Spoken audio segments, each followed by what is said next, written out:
Welcome to another edition of the Better Than I Found It podcast. I'm Mike McGraw, your host today and the men's golf coach at Baylor University. My guest today is a Hall of Fame golf coach, Bruce Heppler from Georgia Tech University. Bruce is not just a good friend of mine, but he's a great coach. His record on the course really speaks for itself, but his impact on his university, his players, and college golf in general has really been dramatic and actually transformational. I think you'll love listening to his wisdom, and so let's get right to that interview.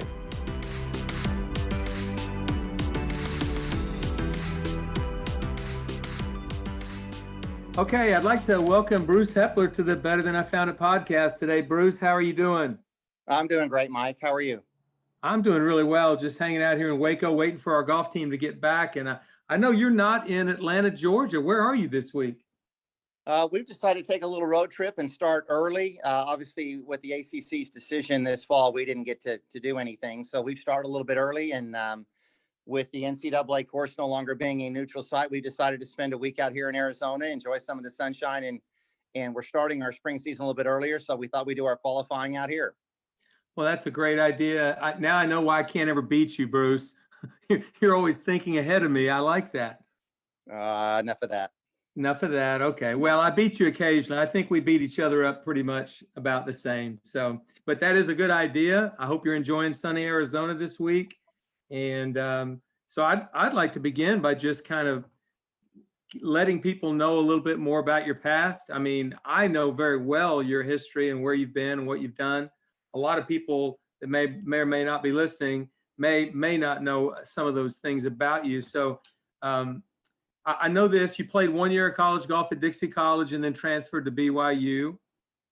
And you got your degree in accounting. Did you get a master's there as well? No, just a bachelor's, and then went to work at a CPA firm. Okay. So in 1985, I guess? Yes. And then you became how in the world did you become the head coach at Amherst men's and women's golf? I mean, you just decided you wanted to get into coaching. I mean, what was the impetus? What got you going toward coaching? Well, I started working as an accountant and kind of didn't have a lot of fun with that. I promised my parents, though, I would get the CPA exam passed. All the money they'd spent putting me through college, I thought that would be really unfair to lead the profession. So I just started thinking about it. Was working with another young guy in Salt Lake City at the firm who'd played basketball at BYU Hawaii. And we just started looking into, maybe some athletic administration rather than just doing straight accounting. Obviously, as you know, the budgets have climbed into the 60, 70, 80, even over $100 million. And the old offensive line coach probably isn't qualified to do that stuff anymore. So I went and asked some questions down in Provo about how do you get into that. And they basically said that if you don't know anyone, don't like your chances.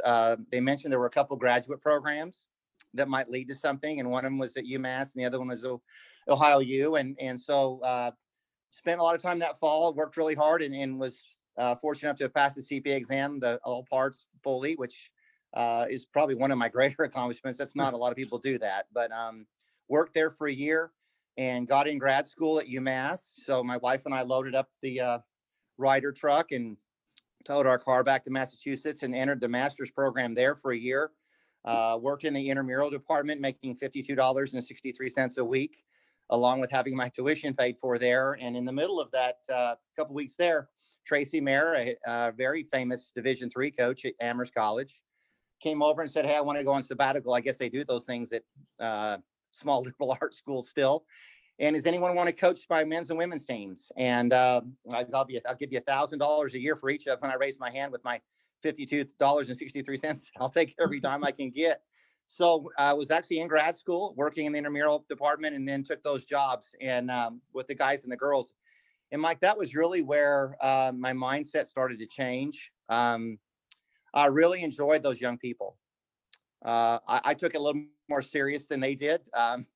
Division III, we were having a great year and ready to go win the conference. And three guys walked in and said, "Oh, we're not going to the conference tournament. We've got schoolwork to do." And that's when I knew that Division III was a little bit different. But I really enjoyed that and just kind of put that in the back of my mind and finished up there. And I had a chance to either do an internship or a thesis. And I knew a thesis was not going to get me a job. So my academic advisor had worked with the AD at UNLV many years earlier And he called him up and said, "Hey, I've got this young man from the West Coast who's CPA, did really well in our program. He'd like to come work for you for a few months." And at that point, it was load up the Ryder truck again and tow the car all the way to Las Vegas and start working in the athletic department there.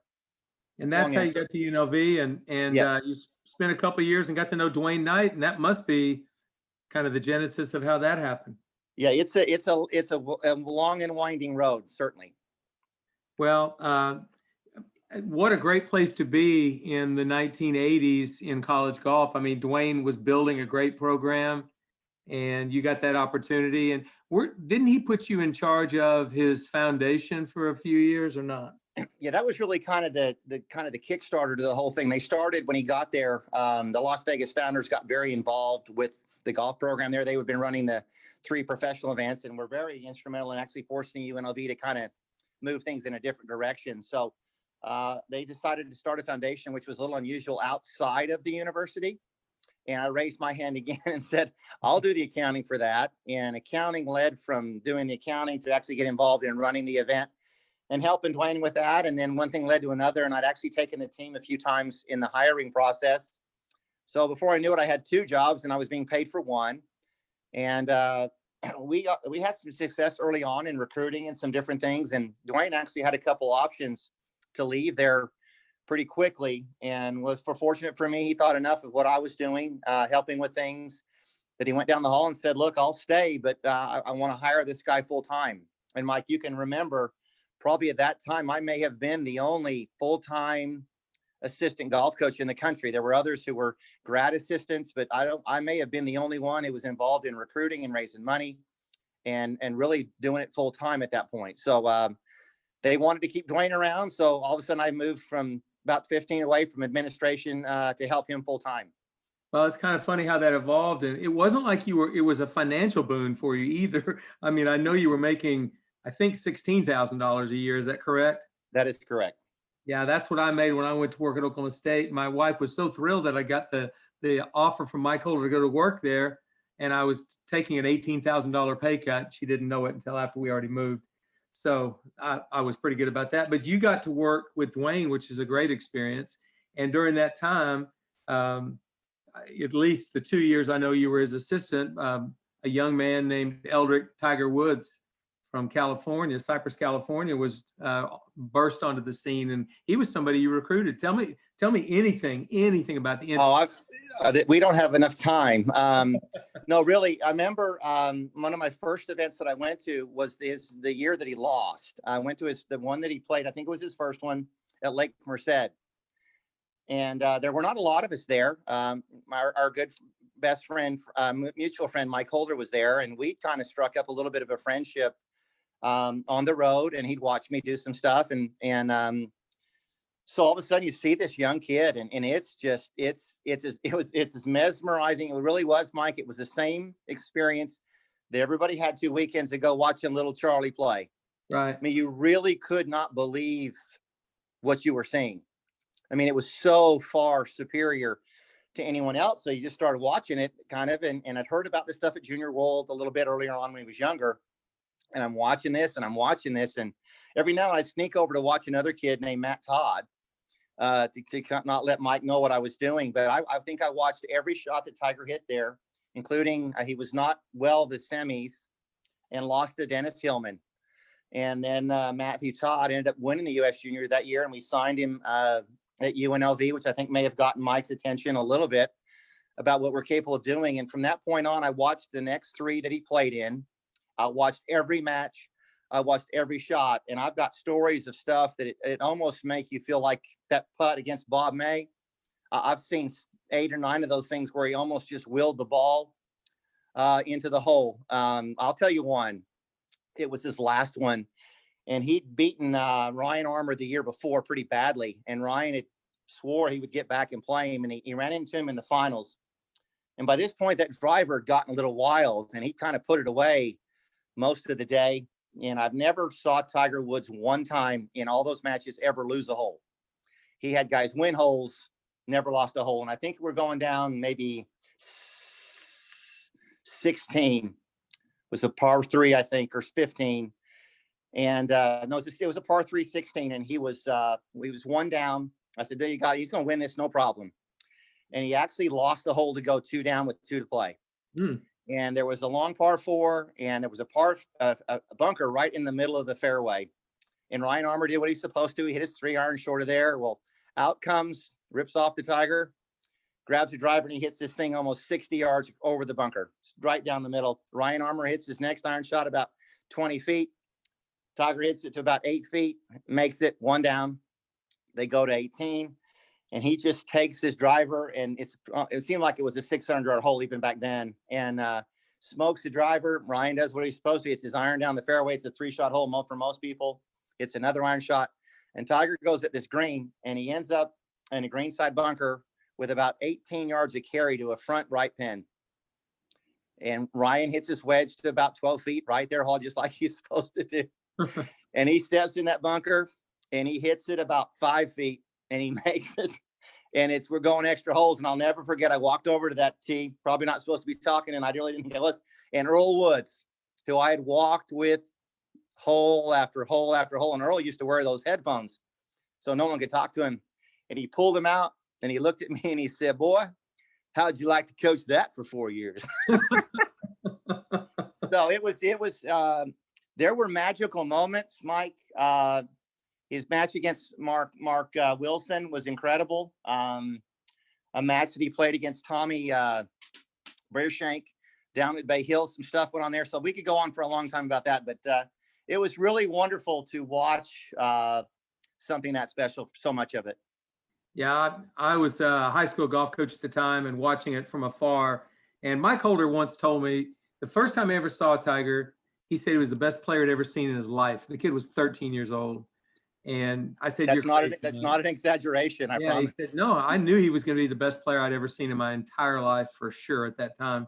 So that's kind of neat. You got to know Tiger and Earl during that process. Did you guys get him there for a visit at UNLV or not? No, Mike, I made a mistake. I got a new job at that point in time, and he did visit UNLV through our efforts. But I remember it was July 1 back then when the rule was July 1, and Mike and I were talking. He said, "You know what, Bruce?" He said, "We ain't going to get that guy. Why don't you go ahead and make the phone call?" So I called on July 1, and I'm sure Tiger was not home on purpose. And I got with Earl, and he said, "Bruce, you're a wonderful guy, and we think the world of you, but I'm just letting you know, you have just chosen the last place in the world to coach. If you want to coach my son, he's not going to leave California." So that was kind of the end of the that for myself as well as Oklahoma State. Well, there were a lot of kids. I mean, Stillwater's not for everybody. Waco's not for everybody. Atlanta's not for everybody. So you just kind of, sometimes it's not the cards. So yeah, he's managed to win okay there in Stillwater. No problem. Yes, of course. Well, I noticed that before you did leave UNLV, you did coach an NCAA individual champion, Warren Scuda. Tell me about Warren. Well, that kind of goes back to, I don't know if you know or not, I've served an LDS church mission. Yes. In South Africa.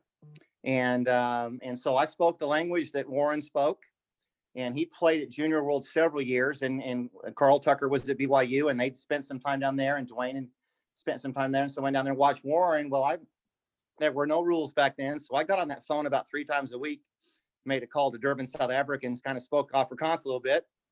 And BYU thought they had him. And so we had a double visit, and he was leaving Provo, and Carl's told him it doesn't snow here till December, and you'll be home for the holidays and whatever. Well, they almost didn't make their flight from Provo to Salt Lake. The snow was so bad, and he landed in Las Vegas, and it was 70 degrees. And he was from Durban, South Africa, and I knew at that point we were probably in pretty good shape. So, yeah, I love Warren. His family became very, very good friends, and that was an incredible round. You'll remember that was when there was no cut at Poppy Hills. And we were on the other side of that. I think we started the last day, 18th. And Warren hit all 5 of the par 5s in 2. I think he shot 67 the last round, and it was just putting out as Phil teed off, trying to win his 4th one, and couldn't quite do it. So that was pretty special to recruit a guy that ended up being an NCAA champion for sure. Right. I mean, that's great. And so you go to work for Mike Holder at Oklahoma State, and you and I both have that together, as sort of our small kinship. You throw a little Fred Warren in there, and you've got the 3 Musketeers that worked for Mike. But So a couple of very interesting things happened during your time at Oklahoma State. And one of them was you and Mike built Karsten Creek.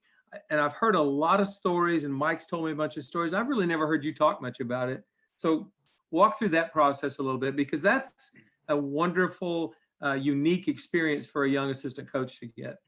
Yeah, that was really one of the draws there, to be part of that. And you know, I've become very good friends with Tom Fazio and that group, and that played a role in some of the things we've done in Atlanta. So obviously to work for Coach was an honor and a privilege. Taught me so much, and so did Dwayne. And they're very different people, different outlooks at things. But you know, Mike, ultra successful. And so I thought, well, man, if you stick those two guys on my resume, at some point something good might happen. So went and visited and talked about the golf course, got in the canoe, and you know, canoed up those channels and stuff, and talked about everything. And finally, you know, Mike had enough money to do that.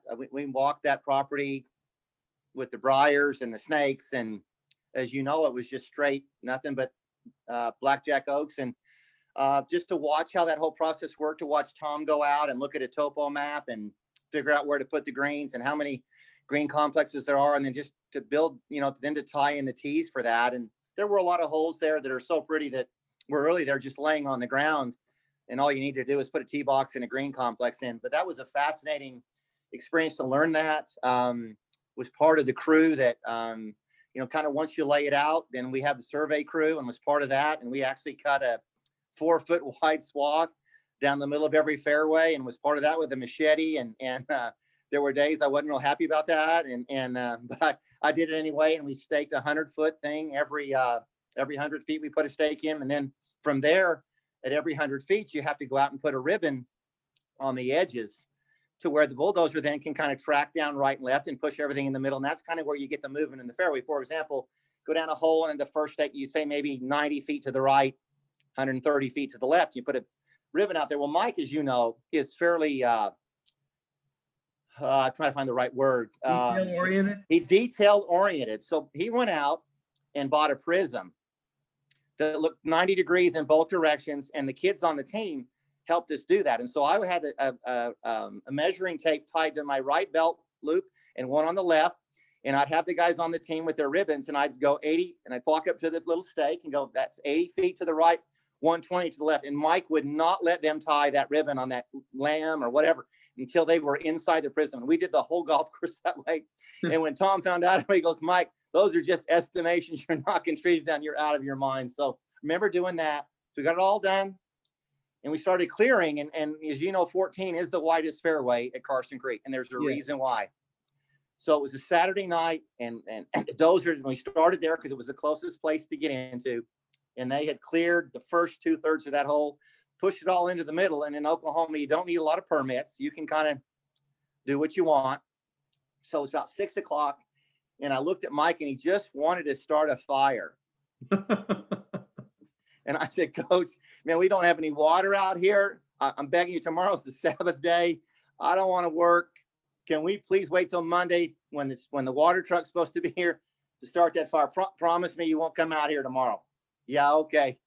So go to church, headed home on Highway 51, and all I can see is a pillar of smoke from the property. So I thought I'd just leave him out there to himself.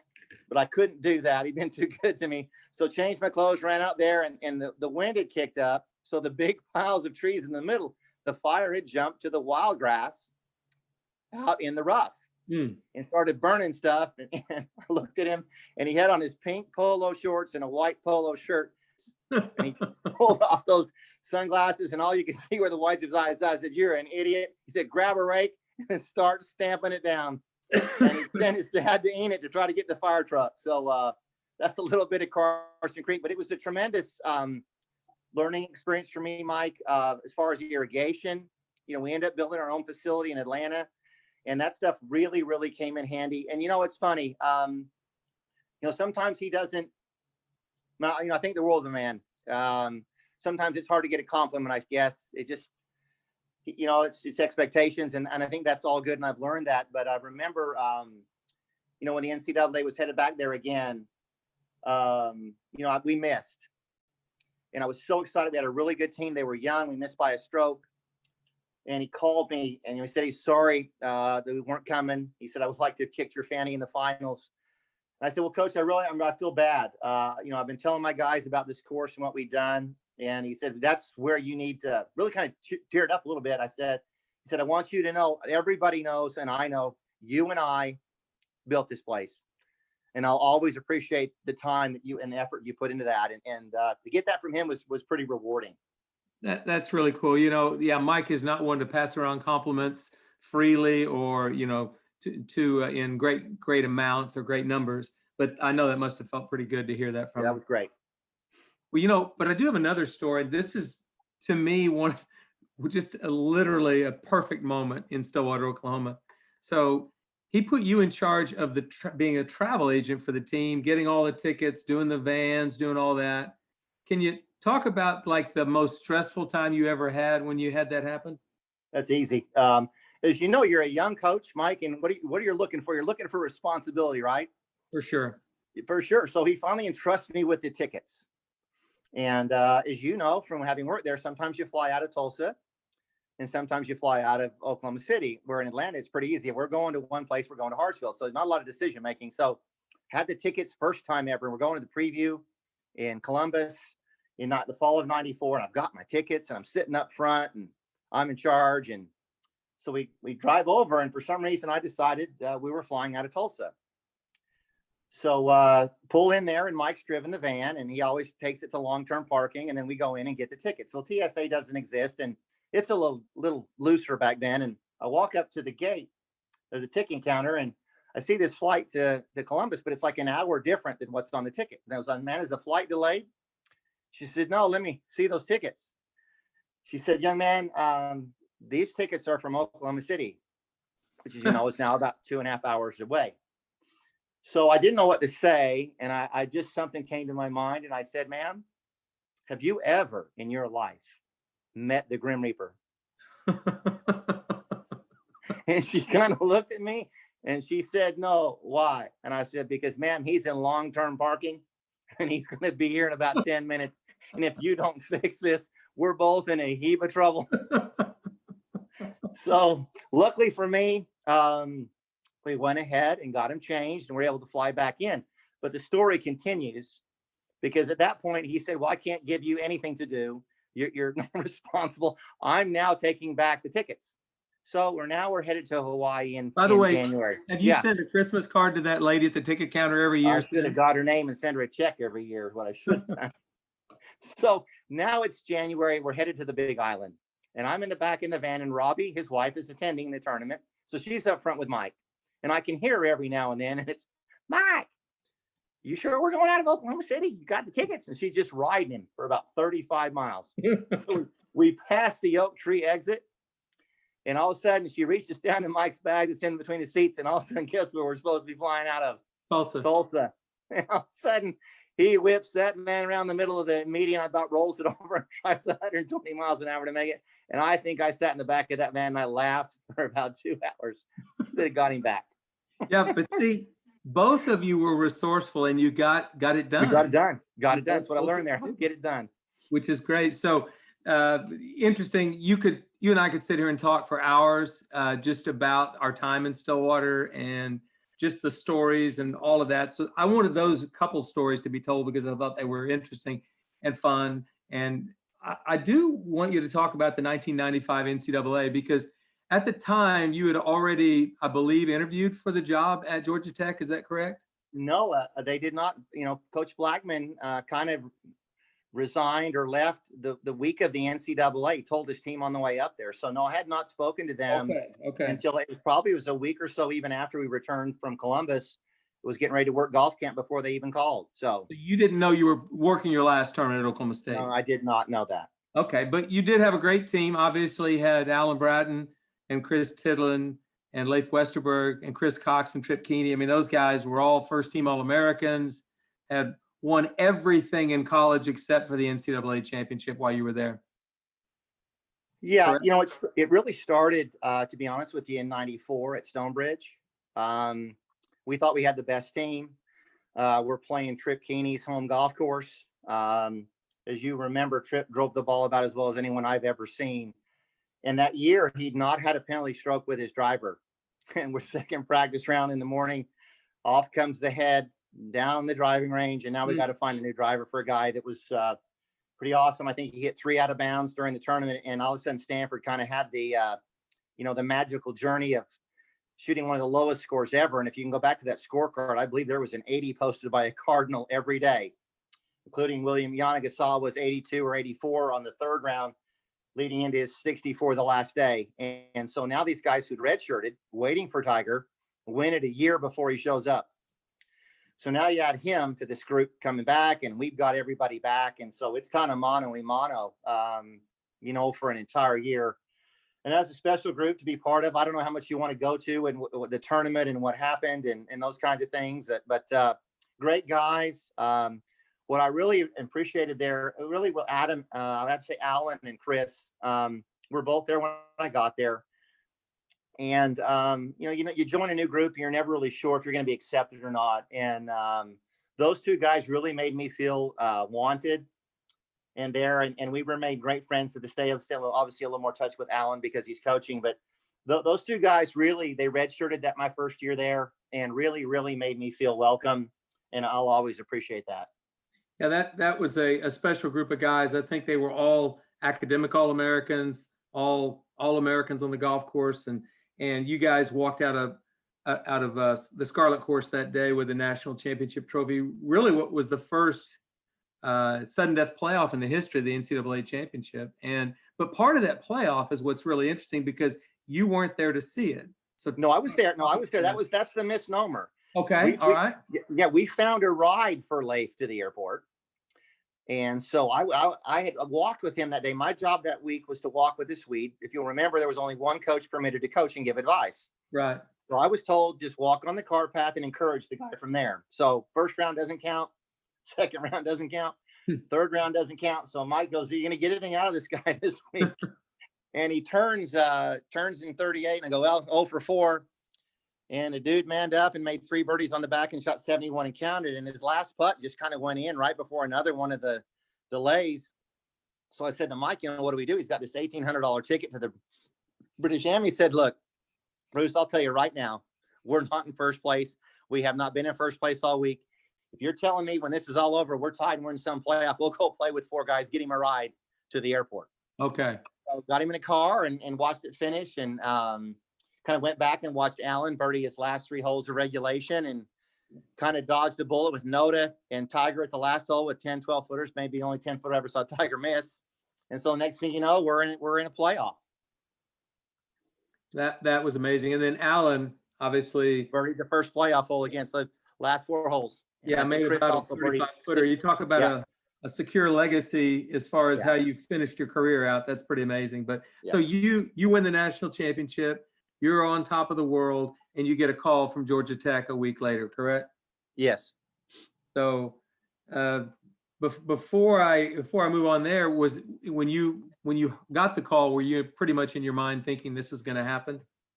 No, I mean, I've learned one thing that, I felt good that they called me. I've kind of learned that you don't really apply for stuff. Most people like to try to go out and feel good about finding somebody. But, I was just an assistant. And at that time, they just finished with David Duval and Stuart Sink, and Stuart had just won the Haskins Award. It was been one of the, the nation's best programs for the previous 10 or 12 years. So no assumptions made whatsoever. Just, again, didn't apply. Homer Rice called and said, "We'd like to talk to you," and kind of went down and got a ride from the airport and sat down in his office. And he said, "Well, young man, let me tell you something. You're no longer being interviewed. I've coached 3 different groups of people, those who've just finished playing, those who are playing, and some coaches. And it's your job if you want it. So now you're going to spend the next 2 or 3 days interviewing us," which that's kind of when I lost it. I had no idea that was going to happen. And all of a sudden I'm sitting there. I was more worried about which fork to use in the South at dinner and not mess it up from an etiquette standpoint. So then, then it became, real life. And, we were in the middle of adopting our son and knew that my wife would like to stay home and be a stay-at-home mother if she could. And obviously the salary was going to be large enough to be able to do that. So at that point, once kind of all worked out, it seemed to kind of make sense for us. Well, that's great. And you obviously you took over a program that had been really good for several years, but there wasn't much left in the cupboard when you first got there. I know your first year was pretty brave to bear. Yeah, I think 5 last place finishes, including the ACC championship. Losing to a program that only had 2.5 scholarships was a little tough to take. And, you win 9 the year before and the national championship, and all of a sudden you finish last 5 times, including the conference. And you just start to wonder if, were you ready, and did you know what you were doing, and how fast things can change. So that was certainly a tough year, but we went out and I'd been obviously recruiting at a very high level with different players, working for Mike, and was fortunate enough to be in on some guys that were recruiting to Stillwater, and flipped over and had a really good first class with Matt Kuchar and Wes Latimer and Nick Cassini, who ended up transferring to Georgia and helped them win a national championship. So, and then followed that up with Bryce Mulder, and within 2 years, things flipped pretty quickly for us. Yeah, in fact, before we go to the rest of your story, I'm going to give a little capsule of your career. And I told you earlier today that it was the first time I had looked at your sort of accolades, your accomplishments, your career accomplishments to this point. And you're not even close to being through. But I hadn't looked at them in a while, and it was certainly impressive to me. So here I'm gonna give this. If you'll just give me a second, you got it? I got it. I'm afraid it just means I'm old. I don't know. It's pretty good, because a lot of people can stick around this long, but they won't have these same records. So all right, ACC I'll let you. Coach of the Year 10 times. You've won the ACC championship 13 times. You've won 4 regional championships. 3 times you've coached the NCAA runner-up national championship team, 1998, 2002, 2005. 4 times you've made match play in the 11 years we've had match play at the national championship. You've coached 1 NCAA individual champion at Georgia Tech. That's Troy Madison in 2002. You're the Palmer Cup coach twice. You've had 22 regional appearances and 17 NCAA final appearances, and you were inducted into the GCA Hall of Fame in 2013. 12 of your former players are currently on the PGA Tour or the Korn Ferry Tour. Bruce, that's pretty incredible. I mean, that's a great, great career. I don't care who you are. I don't care what Georgia Tech thought they were getting. I don't know if they ever thought it could ever be something like this. So congratulations on that. I appreciate it. Yeah, I've got a great amount of respect for you and the way you take care of your business.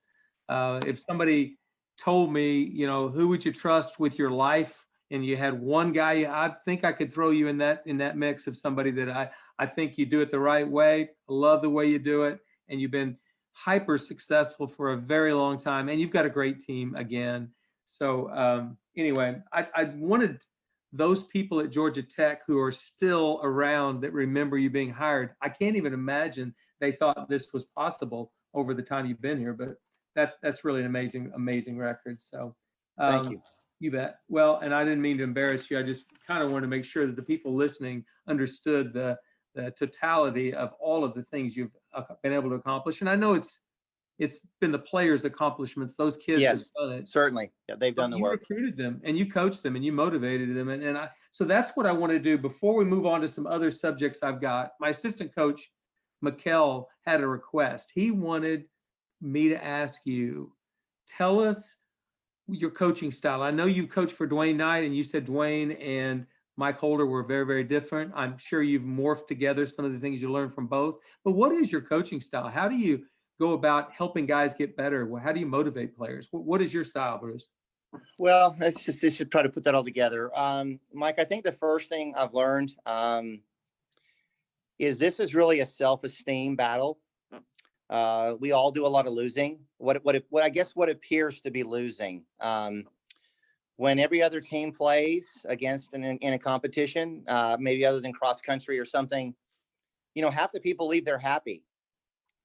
And you go to some really good college golf tournaments and you finish 6th or 7th, and you can go a whole year and not win a tournament and have a team that's ranked in the top 10 if you kind of play a certain type of schedule. So I think it's very easy to not feel like you're winning and you're not being successful. So I've just kind of learned early on that how do we develop their self-esteem? And there's 2 ways. There's one way to get a lot done, and that's to mandate a lot of work and mandate practices and really try to just make them do stuff. And obviously, if you spend time at anything, you improve. But I just kind of sat around and I just decided that wasn't it, because I really want a young man going to bed at night believing that he chose to do all of that stuff rather than I made him do all of that stuff. So it was, how do you create a culture with a lot of structure that they can't see or recognize? And so that's kind of been my thought process. Is I think we have a wonderful culture. We talk a lot about, decisions. Life is another concept. Is, life and our success is the sum of every decision that we ever make, and you add those up, and the numbers don't lie. And so we kind of created something early on called the Pride Meter, and I've tried to convince the young men at our place that as you go throughout your day, if you're turn that up to a 3 when you go to class, or it's 4 when you work out, or it's a 5.5 when you go on a date or do your homework, but all of a sudden you're really committed to your golf, and you turn that up to a 10 for the 4, 5, 6, 7 hours that you're doing your golf. You know what you are? You're about a 6.5. And I really think that life is about being the total person. And I found that I think if you're going to play golf for a long time, and really happy for our guys who have done that, I think you have to have the proper perspective. And I really believe if you don't get out of golf as who you are and turn it into what you do, you have no chance of playing golf long term, because it'll be 77 good, bad Mike McGraw, 67 good Mike McGraw, and you cannot live on that roller coaster. And so, obviously our academics is a challenge. I think it can be challenging wherever you go, depending on what you want to major in and how successful that you want to be. But I may be crazy, but I believe that if you can succeed in other areas of your life, whether that's how you treat people, the student that you are, if you can find some other things so that when you shoot 74, it's okay, because you're still a smart guy and you're still a hardworking guy, and it evens those things out. So the Pride Meter has kind of been something that I've preached. Let's just set it up at 10 o'clock, 10 on the scale every morning when we wake up, and everything we do is at that level. And Mike, I really believe that when guys have left our place, what you do at 6, 7, 9, 10, whatever out today, it's no longer, you're not making decisions anymore. It's just kind of who you've become. I don't think you make a decision at what time. I know you're a very disciplined person. I don't think Mike McGraw decides at 6 o'clock in the morning whether you're going to get up or not. You just get up and do Mike McGraw. And so that's kind of what we've tried to create on a day in and day out basis. Some of the things you didn't mention is the academic success that our guys have had. 4 Byron Nelson Award winners. I think there are only 2 Division I golf programs left with perfect APR scores since the inception of the award. That's 16 years now. We've had a perfect score every time. If you add up the academic, so I feel really good about that, because I think that shows they're making choices. And all of a sudden you walk in our place, and the goal isn't just to stick an All-American plaque up on the top. It's to put one on the top and down below, and just try to create a place where guys make really, really good choices. And I think I might have something. No, it was my other notebook. It was a Chinese philosopher that he really believes a successful leader is someone that when they leave your care, they really don't even think you helped them, that you've almost been invisible, and that I've tried to tell them to take credit for their winning shots. You want to be grateful and say thank you, that's fine.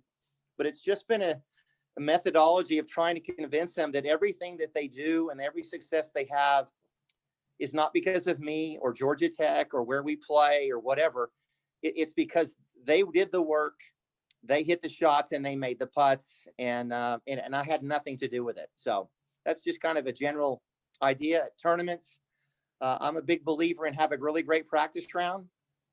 And then at that point, I'm not going to be there at Q school, may not get to all the par 3s, may do all that stuff. And at that point, it's time for them to go do their stuff. I mean, they're hitting shots off balls above their feet, below their feet. They're not looking for me to help them.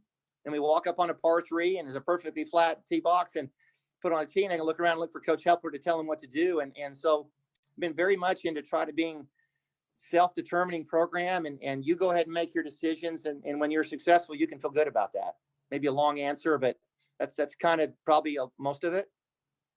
Yeah, I love that philosophy, Bruce. And I think that that plays into a tenet that I've coached with for a long, long time. And that is, how you do anything is how you do everything. So if you're a good friend, a good student, a good guy in the workout room, great, if you do all these things well, I mean, it's going to show up in the totality of what you're doing. That's why I know you're very proud of the academics. And at Baylor, we have done the same thing, but for 9 years in a row that you said. You've done 16 years in a row at Georgia Yeah. Tech. That's amazing. So I think that the whole player, I think that that's undervalued, that the whole person and what they're becoming. And I think you can be successful in both. And you've proven that you can be successful in both. And so, I mean, and I'd like to move from that point to just, you've got the reigning two NCAA or the U.S. Amateur champions are Georgia Tech Yellowjackets. So Andy Ogletree won it in 2019, and Tyler Stravasi won it in 2020. And if you go back to your second or third year at Georgia Tech, Matt Kuchar won. You're the only coach coaching college golf right now who has 3 U.S. Amateur players that have played in your team. And those kids also made good grades. So, I mean, how can you say that school gets in the way? It doesn't. It's, to me, it complements everything you're trying to do in anything you're doing. Yeah, I just think if your entire self-worth is dependent upon a scorecard, it's going to be a long day and, a long life. Mike, I talk to guys all the time, and, golf has become very, very, very instruction oriented. But I've tried to share with my guys, I really believe that just had a young man go finish 5th and 6th at South Beach and then the Orlando Amateur. And I just finally talked to him when I got back. I said, so did your golf swing finish 5th and 6th, or did you? Because there's just been this whole switch to just swing. And obviously you have to reach a certain level of competency. That's a given, but it's more about dealing with expectations and to watch young guys, now you win something. Now you're supposed to be somebody different. And it's like Andy, wins that with another year of school left. Well, now every tournament he goes to, he feels like he's got to defend the fact that he's the amateur champion. And I think that's where you can be really, really valuable and maybe crawl out of the van driver title that some people give us. Is you and I've been around this a long time and watched and learned ourselves from people and things and experiences, and I think it can be really helpful. I think one of the biggest challenges is the player improves is his own expectations, and then they lose their patience. And so there's so much involved in being a golf coach that if you spend time with your kids, I think you can really be of value to them in many, many different things. I agree. And I've watched you in action all through these years. And I've watched sort of in awe, just because I know that you've got one of the most successful programs in the country, and you can see the way that your kids carry themselves. I really like that. It's fun to watch. So I appreciate you giving us just a little insight to sort of your coaching style and your philosophy of your program at Georgia Tech. I'm going to say something I think that most people don't think about or know about in your Hall of Fame career, and that is your ability to fundraise. So if you could, there's a lot of that's become a very, very important part of our jobs, fundraising, be able to keep up in the facilities arms race, if you will. How have you been able to be such a successful fundraiser at Georgia Tech and build facilities and do what you've done in that area? Well, I was fortunate again to work with Dwayne and Mike, probably 2 of the most prolific fundraisers in the history of our sport. And to see what Mike did to raise, Dwayne comes to Las Vegas and there isn't anything. And the next thing you know, there's a foundation and the scholarships are endowed and one thing leads to another. And you could just see what the resources, how they can change things and change opportunities and what you can do. And then to go work for Mike, who maybe has done it as well as anybody and raise the money to build the golf course and do things there. So first of all, I learned that it was important and it was necessary, and it wasn't something to be bemoaned. It was something to realize that this is how you make a difference. And so I was fortunate when I got to Georgia Tech. Puggy had done some of that. There was a group there, and I guess I kind of got lucky, Mike. He made some comments as he went out the door of kind of the shortfalls. Didn't have a place, our own golf course. He was going to South Carolina because they built one, and he really didn't share any of those with the guys as he walked out the door, but he shared them in an article in Golf Week. And my folks are fairly competitive in life and in things. And so I basically had this blueprint of look what we're missing. And they basically was, well, why didn't he tell us? And so, kind of had some thoughts as to what we need to do. Obviously, Mike felt it was important. They used to play at Lakeside, then they went to Stillwater Country Club, and he knew that just wasn't enough. And he had to have his own place. And so I got to Atlanta and believed I had to have my own place. So one is to see the needs and actually see what you can do when you get some things done. So there was a group that was there that had a golf group, and one thing led to another, and sat down with this committee and said, hey, we got to find a place to go. We got to do some things and change stuff. And they said, well, man, I wish he told us. We were selling the fact that there's 50 golf courses in Atlanta. I said, well, that's great if you can get on any of them. But day to day, that's a little tough. So went around and looked at some things and realized it's expensive, but we're able to join the Golf Club of Georgia. That was $250,000, and that raised that money. And I think the key to it, and when we joined Eastlake, and then I found some property near campus and renovated that, and finally got a hold of it. And now 25 years later, it's close to $25 million that we've raised. And, I look at it I don't spend a minute of my day in any location where I spent it 25 years ago. New offices. We have a suite in the football stadium for our donors. But what I found the way to do that is people love these young people. If you have the right kids in your program, it's really pretty simple. And so we have an event. Used to be when I got there, a group of guys to get together. But I watched Mike do this, and he would put at the Cowboy Pro-Am, he would put a former or current student with each group. So now you have these wonderful people who are invested in your program, and they're enjoying this success. And all of a sudden they're sitting in that cart and they look over at that young person or older person, if it's Matt Kuchar or whatever, and go, you know what? I was part of that. And look what we're doing here. Look what we're producing. We put the product, we put the Apple Watch right there in front of them. And so they spend 4 or 5 hours with those kids, and they sit down and have dinner with them. And, it's like, I can support this. I can get behind this. And so we've just put great young men in front of wonderful, successful people who love their school. And obviously the success doesn't hurt.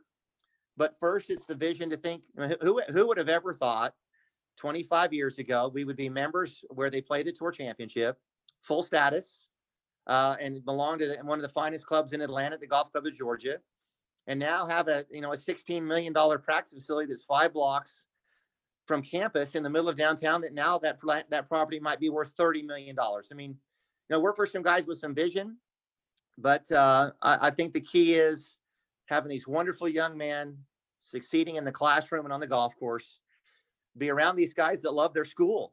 And, I feel very strongly, Mike had incredible loyalty to the Cowboy Pro-Am. I mean, Bob and those guys, it was like they dropped everything, to come and do that. And I've tried to, let guys know that it's bigger than them and it's bigger than me. This thing is whatever you want to describe it as, it's bigger than Bryce Mulder. It's bigger than Matt Kuchar. And to share that with the younger guys and know that, the reason why we got to go to Hawaii 20 years ago was because the fundraiser. And so I think this fall we had 45 groups on 2 courses, and we're able to stick a former player or a current player with each group. And it just has really made the event pretty special. And I just had, we had good people too. I mean, it's some wonderful people who've got involved in the program. We've endowed our scholarships and done some other things. And that effort is still ongoing from that standpoint. But I think to not look at it begrudgingly, like this, another thing I have to do. I've tried to share with those other coaches at Georgia Tech. There's no leprechaun dropping those gold coins off in front of my office every morning. You kind of got to go out and do those things. So great people, great kids, and just trying to put them together. Well, and you and I both worked for Mike, who obviously was very good at that. We both have done it in our own special, different way, possibly.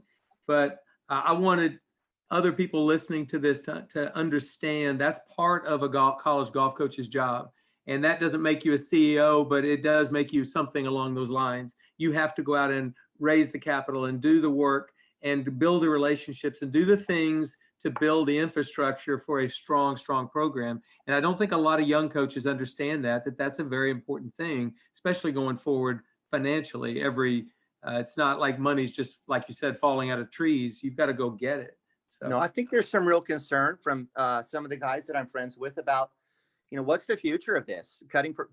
Programs are being cut, and it's an article about how most ADs really just care about football and basketball. What are we going to do? And this year is a perfect example, Mike. I walked in and they wanted a 20% budget cut. And we've got a little reserve fund that's about $800,000 to $1 million that we just save for a rainy day. And I was able to walk into my boss and go, look, I got you, man. This is what we've raised this money for. We took 3 nice team trips in the fall. And I said, you know what, if you'll pay our salaries, we take care of everything else. So this year, we're going to spend about $250,000 from our reserve fund. I promise you that the money we're spending here in Arizona was from the fundraiser.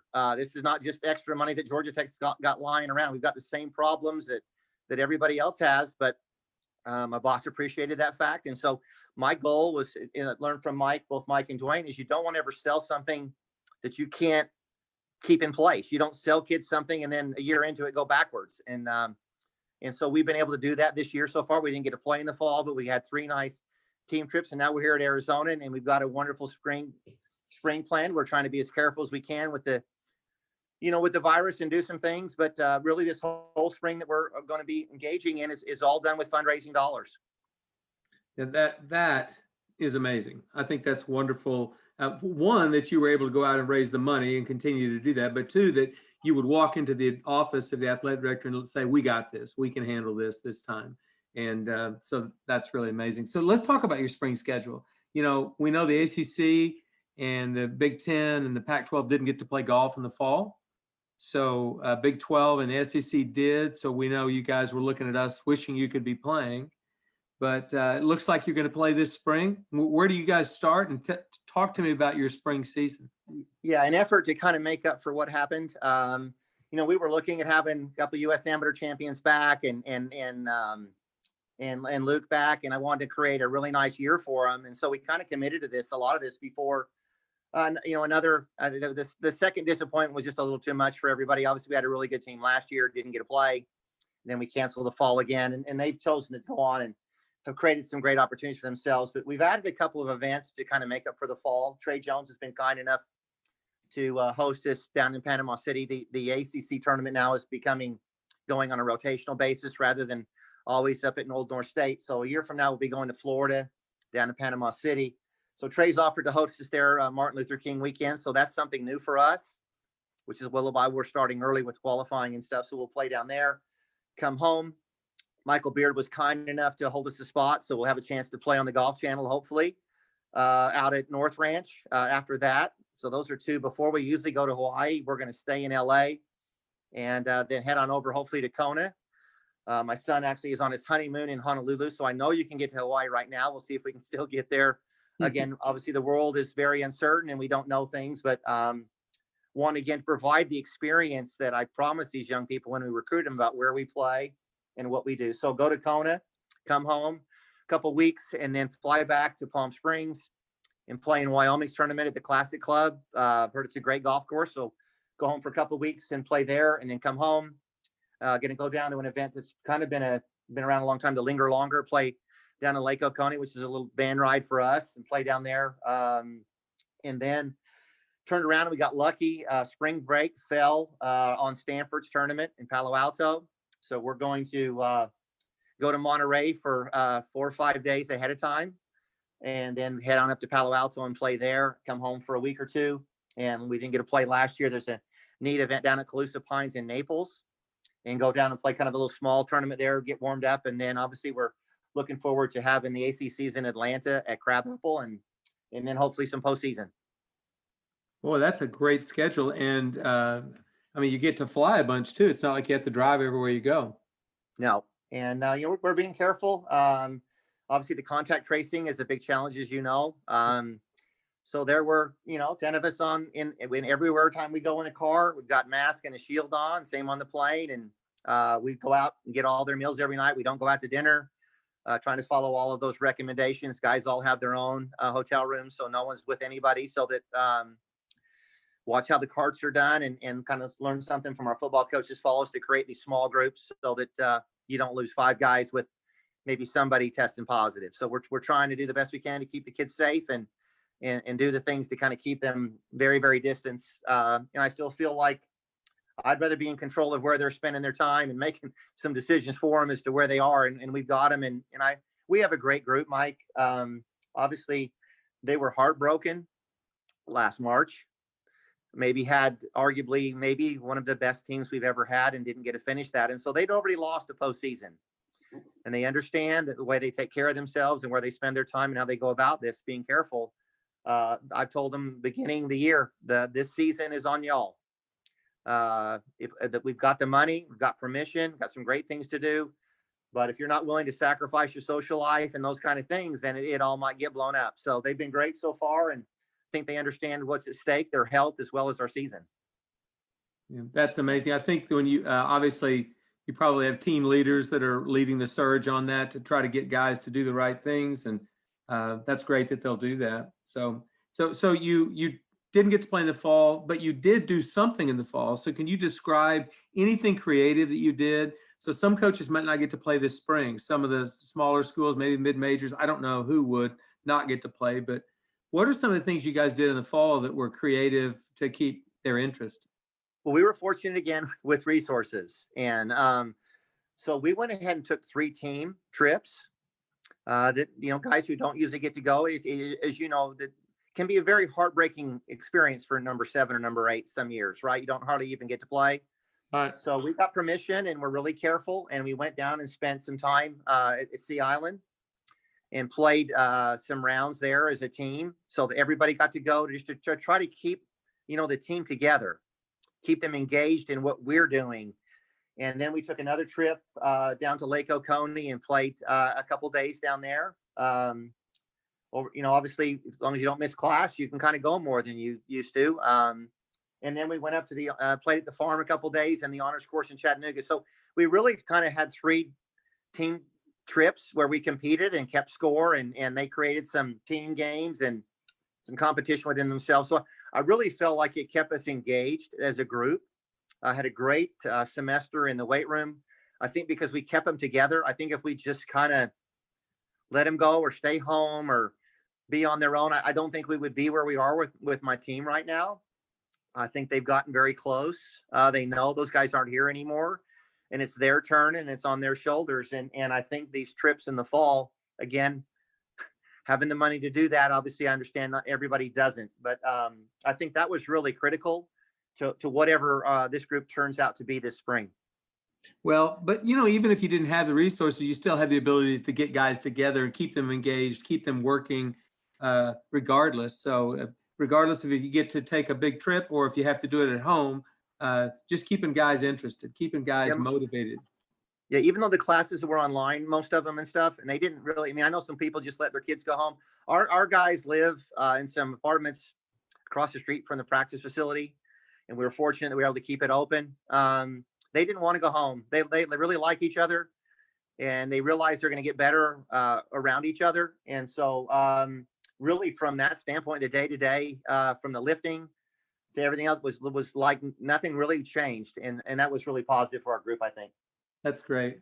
Well, so we're going to have 2 more things I want to do here on this podcast. One is I want to do a speed round, but I'm going to do that last. Okay. And those are something I haven't prepared you for that. But you're a pretty quick thinker. You think quickly on your feet, think you'll be fine. But the other thing I was going to ask you was just give me the main thing about college golf to you that's changed for the better since you got in 26 years ago at Georgia Tech. Oh, well, you added that last part for the better. Well, I think it's pushed all of us. I talked the story about being at Lake Merced. I'm trying to think what year that would be. 1989. And really, Mike and I were the only 2 people who stayed for match play. That's how little recruiting was done. Everybody kind of watched the first 2 rounds and they went home. And I'm staying to the end because he's staying to the end. And now to watch what college golf has become, so many people working, so many great places, so many great coaches. I think at the time we talked about maybe me being the only full-time guy. And now there's all these young men who have become assistant coaches and have moved on. And now they're coaching. Like when I landed in Atlanta, I didn't need anyone to tell me what to do. I knew where to go. I knew where the players were. I had a really idea how to run a program. And that's different than maybe hiring someone off the street, a PGA professional or some whatever. And so now, and I say this for the better because now recruiting's a lot harder. There's a lot more people trying, but what it's done is created so many more great places for all of these young kids to go. I mean, you know the experience those kids at Louisville are going to have with Ryan Blagg there. And I know what's going on at Colorado State with Christian Newton and so on and so forth. And I think the greatest thing that's happened is you went from about 30 great places in 1988 when I started to now maybe over 100 of these, you know, wonderful men who care about their kids and raise money and coach them and recruit them. And so I just feel that by far and away, there's so many more great places for these young people to go than there was when I first started. And that's certainly a positive. That is a positive. I think college golf has advanced itself in amazing. Plus, we've got our national championship on television now, which is bringing great exposure to everything for college golf involved. So I agree with you. I think we're better off now than we've ever been, and we have more great teams and more great places to go. Really good. So well said, Bruce. Okay, before we end, I need to get you back to your team anyway. You probably have to have dinner in a few minutes. I would like to do a speed round with you. So you can take as long as you want on these questions, but we do like to see that it's called a speed round, Bruce. All right. All right, here we go. You ready? Favorite golf course where you've coached in college?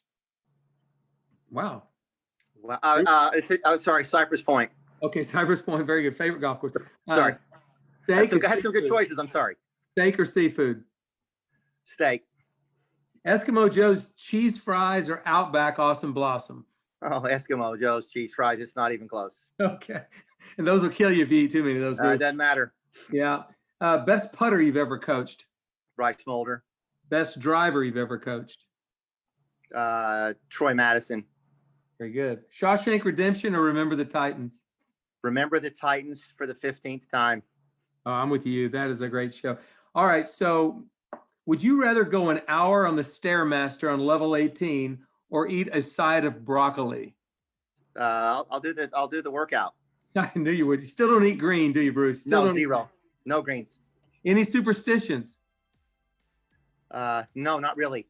Okay, no superstitions. Favorite pro sports teams, are they in Georgia or Utah? It's the Utah Jazz. So you're go ahead. I'm a Jazz man. I've tried to root for the Falcons. I do try to go for the local teams. I love the Braves, always have. Used to watch Dale Murphy when I was a kid and when it first started on cable. But yeah, I'm a Jazz man. Okay, all right. I just didn't know if the allegiance was still out west, and it looks like it is. All right, final question. Your dream foursome, you and 3 other people. Who would you play golf with if you had a choice? I'm going to go with Nicklaus and Tiger Woods and Bobby Jones. Wow, you just went with 3 of the greatest players who have ever touched a golf club. Well done, Bruce. Well, if we're going to do a dream round, we might as well get it done. I love it. I love it. Well, Bruce, thank you so much for taking the time out of your trip to Arizona to talk to me. You've given us some great insight to what's made you successful, what's made your program successful, and just what's great about college golf. So I really appreciate you taking the time. And I really, really hope and believe we're going to get to see each other at some point later this spring. I can't wait. Thanks, Mike, and thanks for your friendship. Absolutely. Same to you, Bruce. Appreciate it. Have a good week. All right, bye-bye. See you.